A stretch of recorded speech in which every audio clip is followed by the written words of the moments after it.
ഞാൻ Farsana. Welcome to my channel.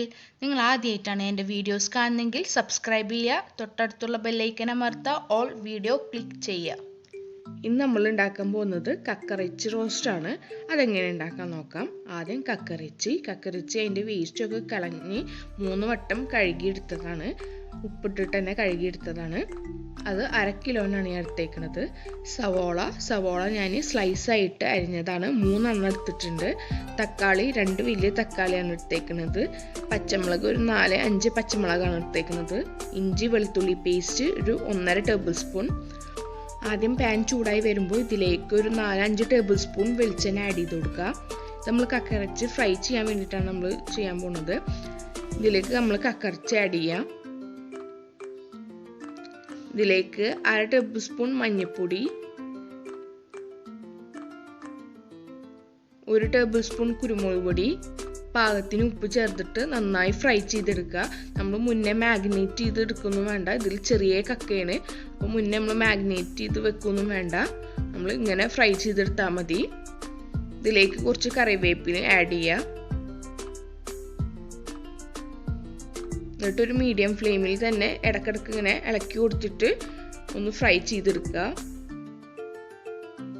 ഏകദേശം fry ചെയ്ത് വന്നിട്ടുണ്ട്. അപ്പോൾ കക്കറിച്ചി ഫ്രൈ റെഡി ആയിട്ടുണ്ട്. നമുക്ക് ഇനി റോസ്റ്റ് ചെയ്യണം.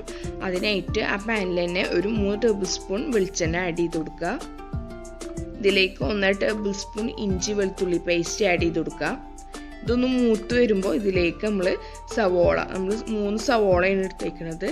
അത് ആഡ് ചെയ്ത് കൊടുക്കുക. സ്ലൈസായിട്ട് അരിഞ്ഞതാണ്, അത് ആഡ് ചെയ്ത് കൊടുക്കുക. എന്നിട്ട് നന്നായി ടോസ്റ്റ് ചെയ്യാം. നമ്മൾ ഒരു ലൈറ്റ് ഗോൾഡൻ കളർ ആവണ വരെയാണ് നമ്മൾ നന്നായി മിക്സ് ചെയ്ത് കൊടുക്കേണ്ടത്. ഇതിലേക്ക് ആവശ്യത്തിന് ഉപ്പ് ആഡ് ചെയ്താൽ വേഗം സവോള ഒന്ന് മൂത്ത് കിട്ടും. ഇതിലേക്ക് ഒരു 3-4 പച്ചമുളക് ആഡ് ചെയ്ത് കൊടുക്കുക. സവാള ഒരു ലൈറ്റ് ഗോൾഡൻ കളർ ആയാൽ നമ്മൾ നേരത്തെ അരിഞ്ഞു വെച്ച സവോള ആഡ് ചെയ്ത് കൊടുക്കുക. പിന്നെ കറിവേപ്പില ആഡ് ചെയ്യുമ്പോൾ പ്രത്യേക സ്മെല്ലാണ്. അപ്പോൾ കറിവേപ്പില ആഡ് ചെയ്ത് കൊടുക്കുക. അത് ഞാൻ പൊട്ടിച്ചിട്ടാണ് ആഡ് ചെയ്ത് കൊടുത്തേക്കുന്നത്. എന്നിട്ട് നന്നായി ടോസ്റ്റ് ചെയ്യുക. ഇതൊന്ന് ഇനി തക്കാളിയൊക്കെ ഒന്ന് ഉടഞ്ഞ് വന്നാൽ ഇതിലേക്ക് 1/2 ടേബിൾ സ്പൂൺ മഞ്ഞൾപ്പൊടി, 1/2 ടേബിൾ സ്പൂൺ കുരുമുളക് പൊടി, 1/4 ടേബിൾ സ്പൂൺ മുളക് പൊടി. നമ്മൾ നേരത്തെ ഫ്രൈ ചെയ്യുമ്പോൾ ഓൾറെഡി നമ്മൾ കുരുമുളക് പൊടിയൊക്കെ ഇട്ടതാണ്. അപ്പോൾ ഇതിലൊരു 1/2 ടേബിൾ സ്പൂൺ കുരുമുളക് പൊടി ഇട്ടാൽ മതി. എന്നിട്ട് നന്നായി ഇത് മൂക്കാൻ വരുന്ന വരെ നന്നായി ഇളക്കി കൊടുക്കുക. നേരത്തെ ഫ്രൈ ചെയ്ത് വെച്ച കക്കറിച്ചി ആഡ് ചെയ്ത് കൊടുക്കുക. എന്നിട്ട് നന്നായി മസാലയും ആ കക്കറിച്ചൊക്കെ കൂടിയിട്ട് നന്നായി മിക്സ് ചെയ്ത് കൊടുക്കുക. എന്നിട്ടൊരു 3 മിനിറ്റ് അതേപോലെ തന്നെ ഇടയ്ക്കിടയ്ക്ക് ഒന്ന് ഇളക്കി കൊടുത്തിട്ട് വെക്കുക. അപ്പോൾ ടേസ്റ്റി ആയിട്ടുള്ള കക്കറിച്ചി റോസ്റ്റ് റെഡി ആയിട്ടുണ്ട്. ഇതെല്ലാവരും ഉണ്ടാക്കി നോക്കണം, എല്ലാവർക്കും ഇഷ്ടപ്പെടും. അപ്പോൾ എൻ്റെ ചാനൽ എല്ലാവർക്കും ഇഷ്ടമായി സബ്സ്ക്രൈബ് ചെയ്യുക, ലൈക്ക് ചെയ്യുക, ഷെയർ ചെയ്യുക, കമൻറ്റ് ചെയ്യുക. താങ്ക്